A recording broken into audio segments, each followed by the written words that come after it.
مشه څنګه یې جوړه صحت دې ښه دی کړی ده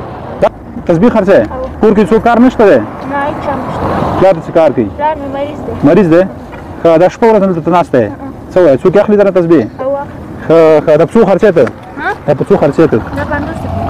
نو زموږ د وطن خورکۍ چې په دا حال باندې ده دلته ډېر غټ خانان تېرېږي غټ خانان تېرېږي ولې د داسې اشخاصو سره کومک نه کوي زه ورته هره میاشت سودا اخلم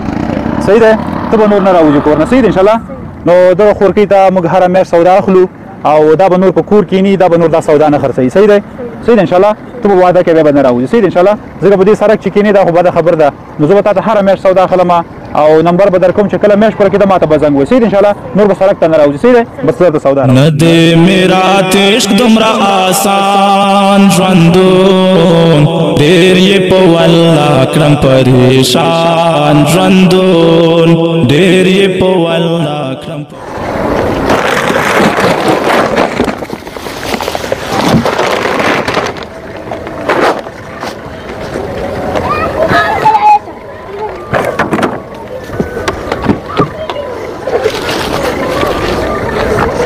دا د مکمل روژې خوراک صحیح دی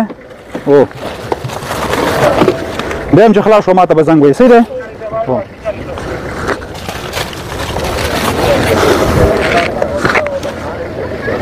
محترم افغانانو دا هغه خورکۍ ده چې زموږ د وطن مسکینه ده او دا په موږ باندې حق لري د دې د کومک لپاره راغلي د داسې اشخاصو د کومک لپاره به انشاءالله هر ځای کې منډې وهو ځکه دا ولس په موږ باندې حق لري او دا خورکۍ به دا سامان ټول جمع کوي دا په څو روپۍ دي ټولې دا ټولې څو روپۍ کېږي شپږ سوه روپۍ د دې به زه پیسې ورکړم او دا به تنه زه ټولې واخلم دا به هم ویسي صحیح دی دا به ویسي نور به نه راوځي صحیح دی نمبر زه در کوم هره میاشت به راځي ښه دا د شپږ سوه روپۍ صحیح ده خور به دا سودا یو کراچۍ کې ویسه دا سره صحیح دی زه به دا تسبیح د ټولو مسلمانانو ته یوه دانه ورکړم حاجي ګله یو دانه واخلئ سره